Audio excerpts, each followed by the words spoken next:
Shalom, bien-aimé, que le nom de Jésus soit béni. Donc, je vais tout de suite prier, je vais tout de suite confier ça au Seigneur. Père, merci encore pour l'occasion que tu nous donnes. Merci pour ce temps, merci pour ce moment. Sois avec nous, conduis-nous, Jésus. Et que ton objectif, Père, de toucher une vie soit atteint. Que toute la gloire et tout l'honneur te reviennent. Efface-nous et prends toute la place au nom de Jésus. Amen. Voilà, je veux rendre encore grâce à Dieu qui permet que nous puissions nous retrouver. Merci pour vous, pardon, qui avez suivi la dernière vidéo. Donc, j'ai parlé des portes spirituelles. J'ai parlé du sexe et j'ai rappelé que le sexe était quelque chose de très, très, très important et qu'il ne faut pas négliger, il ne faut pas le pratiquer en désordre, même dans ton couple. Quand tu veux aller dans l'intimité avec ta femme ou ton mari, moi-même, hein, comme on dit chez nous en Côte d'Ivoire, je te demande pardon, il faut rester concentré sur ton mari. Voir son visage, soit dans l'intimité avec lui, sois heureux avec lui, mais n'affiche sur son visage aucune célébrité, aucune personne que tu as rencontrée ou sur qui tu fantasmes. Faut pas réaliser de façon imaginaire ce plaisir-là dans l'intimité avec ta femme ou ton mari. Voilà, c'est très très important, il faut le comprendre. Aujourd'hui, j'aimerais parler d'une autre porte spirituelle. Et puis, j'ai parlé aussi de la peau, par exemple, la semaine dernière, en disant que je suis allé vite faire sur la peau parce que j'avais, en fait, là, en l'occurrence, que ça a dit, en disant de faire attention aux produits que nous mettons sur notre peau. Voilà, de faire très attention. J'ai parlé du témoignage d'une sœur, c'est un témoignage que j'ai écouté hein, quand j'étais encore à Abidjan. Et puis, beaucoup de témoignages des personnes qui étaient dans le monde occulte nous ont rapporté que des personnes étaient enterrées vivantes parce qu'elles ont été envoûtées par la peau, par les produits cosmétiques qu'elles mettaient. C'était des personnes qui étaient ciblées. Donc, ça leur est arrivé. Elles sont mortes enterrées. Voilà, donc j'espère vraiment que ça nous ouvre les yeux et que nous fassions attention à ce que nous faisons. J'ai dit aussi aux sœurs que voilà, vous mettez ce que vous voulez sur votre tête, mais soyez convaincus et que Dieu même puisse vous inspirer et sanctifier tout ce que vous portez, sanctifier tout ce que vous mettez sur votre tête. Il faut sanctifier cela au nom de Jésus. Aujourd'hui, j'aimerais parler du cœur. Amen. Mais avant de parler du cœur, j'aimerais qu'on lise Jérémie 17, le verset 9. Jérémie 17, le verset 9 dit, pardon, le cœur humain est plus trompeur que tout. Personne ne peut le guérir, personne ne peut le comprendre. Amen. Le cœur de l'homme est mauvais et tortueux, dit aussi la Bible. Amen. Ce que Satan veut atteindre en premier lieu, il faut comprendre hein, que tout ce qu'il fait, quelles que soient les portes qu'il utilise sur nous, ce qu'il veut atteindre en premier lieu, c'est notre cœur. C'est notre cœur. Et le cœur est censé être le lieu où Dieu même siège. Dieu doit être assis sur le trône de notre cœur. Et ce cœur-là, c'est ce que Satan cherche à viser. Parce qu'il sait que si notre cœur il est atteint, c'est lui qui va tout contrôler, c'est lui qui va tout gérer. Pardon. Il y a trois personnes qui peuvent dominer sur notre cœur. Il y a nous-mêmes. Parce que, voilà, on croit, on veut faire les choses, donc on fait nos propres choix. Il y a Satan, parce qu'il veut atteindre notre cœur pour pouvoir nous diriger. Et puis, il y a Dieu. Et la meilleure personne qui puisse diriger notre cœur, qui puisse être sur le trône de notre cœur, c'est Dieu. C'est très important. Et la situation que nous vivons impacte forcément notre cœur. Tout vient de notre cœur. Hein? Tout vient de notre cœur. C'est de l'abondance du cœur que la bouche parle. Donc, celui qui arrive à s'asseoir sur notre cœur va nous pousser à faire des choses, va nous conduire à faire des choses. Si c'est l'Esprit de Dieu qui est sur notre cœur, qui est dans notre cœur, qui occupe notre cœur, il va nous pousser à faire des choses inspirées de l'Esprit de Dieu. Mais si c'est le diable qui occupe notre cœur, il va nous pousser à faire des choses qu'il veut atteindre. Mais depuis que le péché est entré dans le monde, depuis que Ève a consommé de ce fruit-là qu'il a donné à son mari et qu'ils ont, entre guillemets, vendu de façon littérale le monde à Satan, le cœur de l'homme est mauvais et tortueux. Mais Dieu est venu pour racheter l'homme. Dieu est venu pour changer le cœur de l'homme. Mais en même temps que Dieu cherche à changer le cœur de l'homme, Satan aussi veut atteindre le cœur de l'homme. Satan aussi veut atteindre le cœur de l'homme. Et il va tout faire pour que ce cœur-là soit corrompu. Et le cœur est une porte...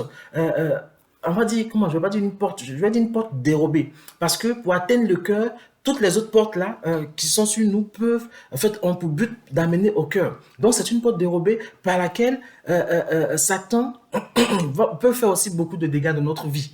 Amen. C'est du cœur qui va inspirer certaines attitudes. C'est du cœur qui va nous pousser à faire des choses. C'est pour cela que la Bible dit de préserver son cœur plus que tout. Parce que ce cœur-là, s'il n'est pas préservé, on peut faire des choses. Et Satan va passer par la colère, il va passer par la méchanceté pour atteindre notre cœur. Il va nous pousser à réagir d'une manière qui ne plaise pas au Seigneur pour qu'il puisse accéder à notre cœur. Excusez-moi, pardon.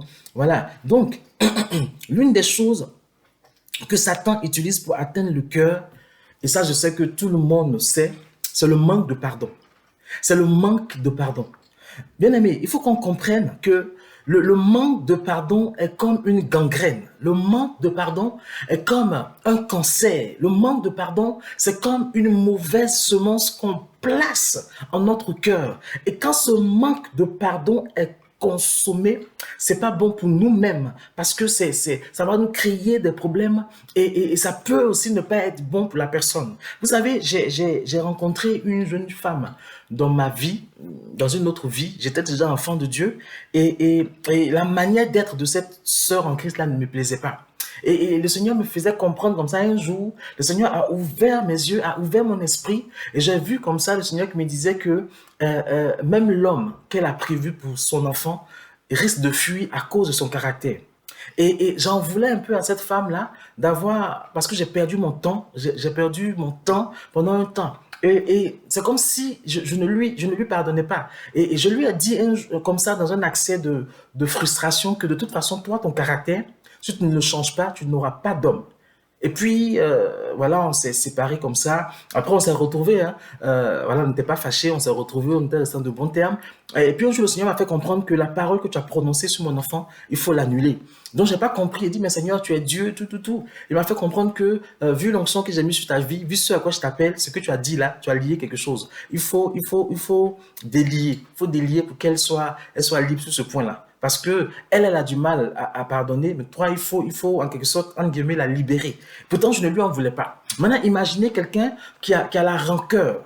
Imaginez quelqu'un qui a refusé de pardonner et dont la rancœur a immergé le cœur, a environné le cœur. Cette personne-là est un poison pour elle-même, et puis elle est un poison pour la personne qu'elle lit. Sauf si cette personne-là rencontre Jésus et que cette personne-là laisse Jésus vraiment la libérer de toutes ces personnes. Ce qu'il faut comprendre aussi, c'est que souvent, on garde rancœur. Souvent, on est rancunier, on refuse de pardonner et la personne contre qui ou avec qui on est fâché vit sa vie, quoi. Elle vit sa vie et c'est nous qui souffrons. Donc, l'une des choses que Satan utilise, c'est le manque de pardon.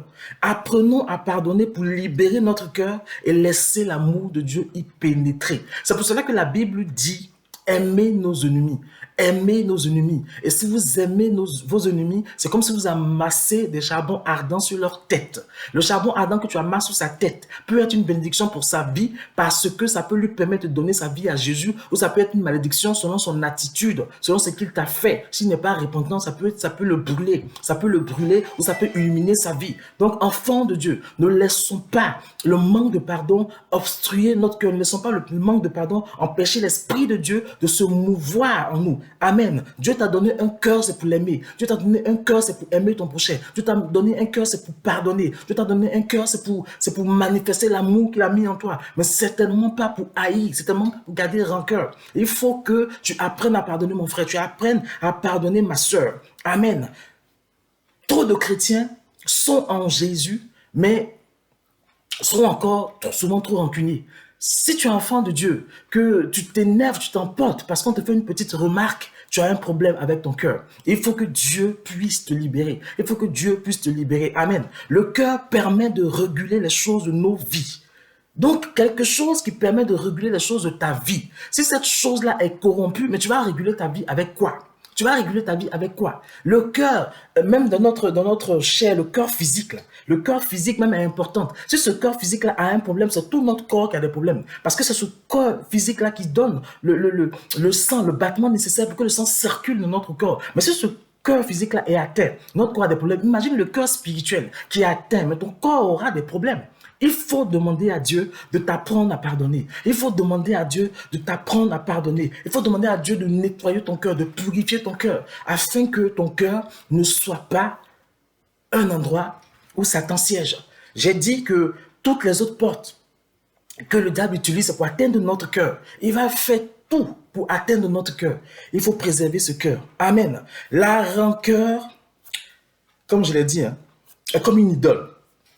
Non seulement c'est comme un poison, c'est comme un cancer, c'est une gangrène, mais c'est une idole.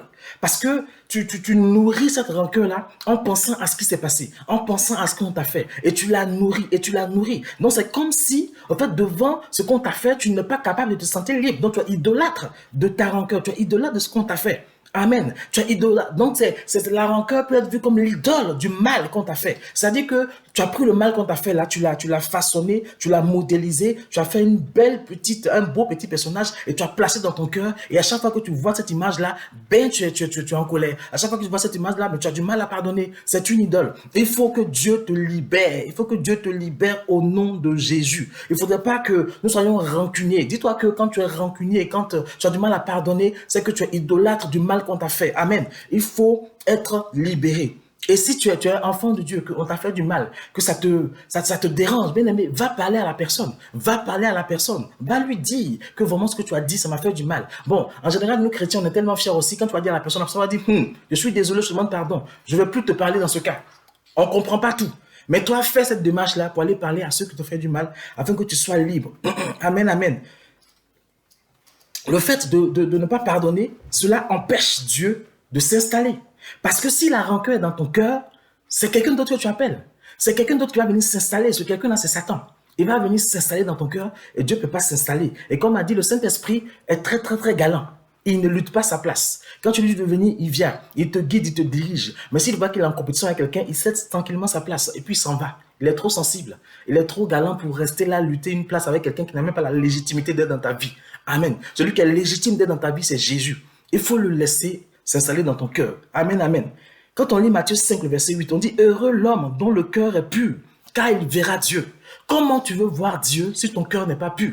Comment veux-tu voir Dieu si ton cœur est rempli de rancœur, est rempli de convoitise, est rempli d'idolâtre? Comment veux-tu voir Dieu? Si ton cœur n'est pas pur, tu ne verras pas Dieu. Et voir Dieu, c'est certes voir Dieu, mais voir Dieu dans tout ce que nous faisons. Tu ne verras pas Dieu dans ton travail, tu ne verras pas Dieu dans ton couple, tu ne verras pas Dieu dans ton mariage, tu ne verras pas Dieu dans ta famille, tu ne verras pas Dieu dans ton projet, tu ne verras pas Dieu dans ton ministère. Si ton cœur n'est pas pur. Bien-aimé, laisse l'Esprit de Dieu purifier ton cœur. Laisse l'Esprit de Dieu gagner ton cœur. Laisse l'Esprit de Dieu être là où il faut dans ton cœur afin que tu puisses le voir dans toutes tes activités. Amen, amen. Notre cœur doit être pur si nous voulons être heureux et voir Dieu dans toutes nos entreprises, dans tout ce que nous faisons. Amen, amen. Je veux dire aujourd'hui que les cœurs meurtris, les cœurs blessés sont les sièges favoris de l'esprit de sorcellerie. Amen. Si ton cœur est tout le temps meurtri, si ton cœur est tout le temps blessé, tu es en train de créer un terrain favorable à l'esprit de sorcellerie. La Bible dit de ne pas laisser accès au diable. Je l'ai dit une fois dans plusieurs vidéos que dans ce contexte-là, ne laissez pas accès au diable, ne donnez pas accès au diable. Le mot accès veut dire ici terrain. Ne laissez pas un terrain favorable au diable parce que si tu laisses un terrain favorable au diable, il va s'y installer. Et en l'occurrence là, le terrain favorable, c'est un cœur meurtri, c'est un cœur blessé, c'est un cœur assiégé par des émotions bizarres. Amen. L'esprit de sorcellerie va faire son terrain de chasse. Il va vouloir s'installer. L'esprit de mort va vouloir s'installer. Et l'esprit de python et de divination aime ce genre de cœur meurtri. Aime ces gens de cœur meurtri. Donc, si ton cœur est meurtri, présente cela à Dieu afin qu'il puisse te guérir. Parce qu'il est le guérisseur des cœurs. Il est le bâtisseur des cœurs. C'est Dieu qui guérit ton cœur. C'est Dieu qui est capable de guérir ton cœur. Alléluia. Laisse l'Esprit de Dieu bâtir ton cœur. Laisse l'Esprit de Dieu bâtir ton cœur. Un cœur meurtri, un cœur assiégé, un cœur blessé est aussi le terrain favorable de l'esprit de mensonge ou de l'esprit de jalousie. Quand tu es jaloux, c'est que ton cœur n'est pas bien. Quand tu es jaloux, c'est que ton cœur est atteint. Quand tu mens beaucoup, c'est que ton cœur est atteint. Il ne faudrait pas nous-mêmes laisser notre cœur être un terrain favorable du diable. Parce qu'il va venir s'y installer et il va nous détruire. L'Esprit de Dieu va s'installer dans ton cœur. Même si tu es dans l'église, il y a trop de chrétiens qui sont dans l'église, dont l'idole du mal qu'on leur a fait, dont l'idole de la rancœur prend la place de Dieu. Amen. C'est pour ça que nos prières sont bloquées. La Bible dit que ce n'est pas parce que je ne peux pas vous entendre, ce n'est pas parce que je ne peux pas vous m'aider, mais c'est vos péchés. Là, en l'occurrence, le péché qui empêche Dieu d'agir sur notre cœur, c'est la rancœur, c'est le manque de pardon. C'est tout ce terrain-là qui fait que nos cœurs deviennent des cœurs assiégés, des cœurs meurtris, des cœurs blessés, qui donnent accès favorable à ces esprits que Dieu ne veut pas dans notre vie. Et tant que ces esprits-là sont là, Dieu ne peut pas agir dans ta vie. Amen, amen. Il faut prier Dieu afin qu'il nous guérisse. Il faut prier Dieu afin qu'il nettoie notre cœur de tout ce que nous avons subi. Alléluia.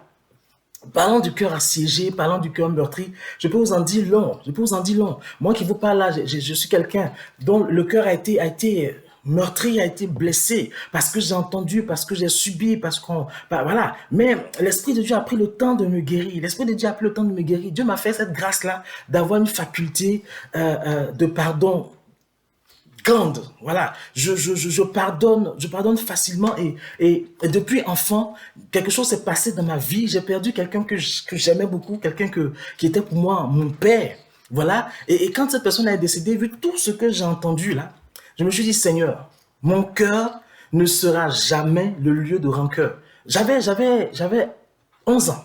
Et mon cœur ne sera jamais le lieu de rancœur. Mon cœur ne sera jamais un endroit où Satan peut venir s'amuser comme ça. C'est pour cela que je dis, Seigneur, je ne veux pas détester quelqu'un. Je ne veux pas en vouloir à quelqu'un. Je ne veux pas souhaiter le mal à quelqu'un. Parce que mon cœur t'appartient. Et c'est à cet âge-là que j'ai désiré donner mon cœur à Dieu. Et c'est là où Dieu m'a visité. J'ai entendu dans mon oreille ce que Dieu attendait de moi. J'avais entre 10 et 11 ans. C'est là où il a commencé à m'enseigner certaines choses. Amen. Parce que en disant ça, sans me rendre compte, je lui ai donné mon cœur. Même si je lui ai dit, Seigneur, je suis un enfant, quand je serai étudiant, je vais te servir, tout. Parce que je me suis dit, en tant qu'enfant, comment je vais faire tout ça? Mais mon cœur ne doit pas être le lieu de conflits inutiles qui vont m'éloigner de Dieu. Non. Ça, j'en veux pas. Mon épouse est là. J'aime pas dormir avec une situation qui me fatigue. C'est pour cela que, avec mon épouse, on n'a jamais dormi fâché.